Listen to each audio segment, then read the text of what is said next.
Missed out on breakfast? Fret not. It's never too late to grab a bite. So you've probably noticed how fast trends catch on these days on social media. One moment you're scrolling through videos and the next everyone's posting the same thing, trying the viral cookie challenge with their kids. That's me. The ice bucket challenge for ALS back in the day. Remember that? Yep. Wes Anderson style videos and all that. It always seems to happen pretty much overnight. And before you know it, your feed is flooded. Have you jumped on any of these trends? So do you remember Dub Smash? Of course. It was a social media app for sharing like short dubbed videos, like lip syncing to sound clips. Yes. And it was a way to communicate with friends using like video-based messages. So I did jump on that for a while because I'm very good with impersonations and accents, right? And so it worked out for me. And I've also noticed something that people are jumping on, which is the cold plunge challenge. Yes. Where this one dude has been doing it for like 363 days. And he sits in there and then he has like this riveting like pearl of wisdom at the end of it. Yes. You know, about life. Yeah, so there's so many trends going on nowadays, but why do we do it? What is it about these social media trends that makes us jump in and copy them? So psychologists weigh in and it's time to find out why. You ready? Okay, let's go. So a big part of it comes down to something called herd mentality.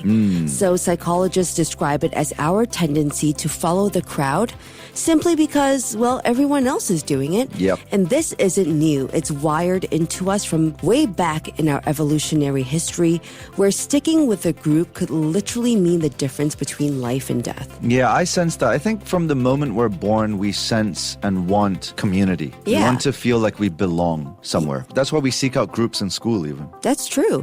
Today, it's also less about survival, of course, but it's more about what's called social proof.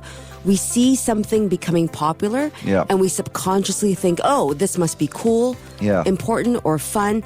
Doing it was a way of saying, hey, I get the joke and I'm kind of in on this, right? Yeah. So have you seen videos of our politicians or even big business leaders taking part in these trends? They're dancing in TikTok videos. Absolutely, yes. Yeah. So doesn't it make them seem more human almost, more in the know and more relatable? Yeah, absolutely. Yeah, so there's some truth to this, right? Following the trends make you seem up to date and what's in the social zeitgeist at the time, which can give the appearance of caring about what's making waves on the ground. Yeah, I think not even following trends, but seeing our Prime Minister Lawrence Wong play the guitar. I've seen some videos. It's just like, wow, he's just like one of us. you Yeah, know? it humanizes them for Exactly. sure. And there's also the good old FOMO. Oh, fear of phenomenon. missing out. That's right. That's when it feels like everyone is doing a challenge or hopping on a trend.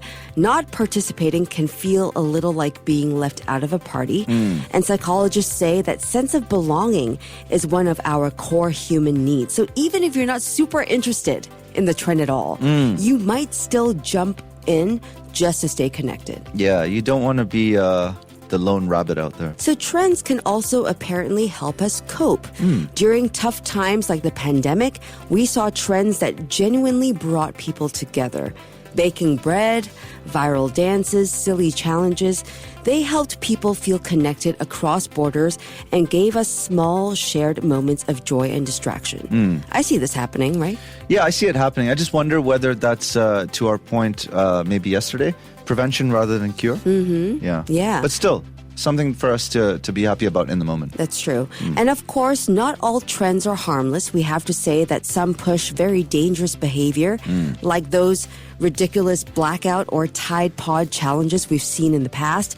That same need for approval, for attention, can steer people, especially the younger crowd, into risky territory. So that's something that we definitely need to mention today, right? To your point, yeah, I saw a short on Instagram the other day of a dude benching while being waterboarded. So it's like what why? trend is this and why are you doing it? Why would you do that? Have people jumped on this trend? I hope not. I hope not. I saw it once and I just decided I'm not going to see this again. Man. Well, anyway, in the end, trends aren't just fluff. They reveal a lot about how we see ourselves, how we relate to others, and how we manage life in a hyper-connected world. Sometimes it's about fitting in, sometimes it's about standing out. Either way, they remind us that behind every post is a very human need for meaning, connection, and maybe just a little fun.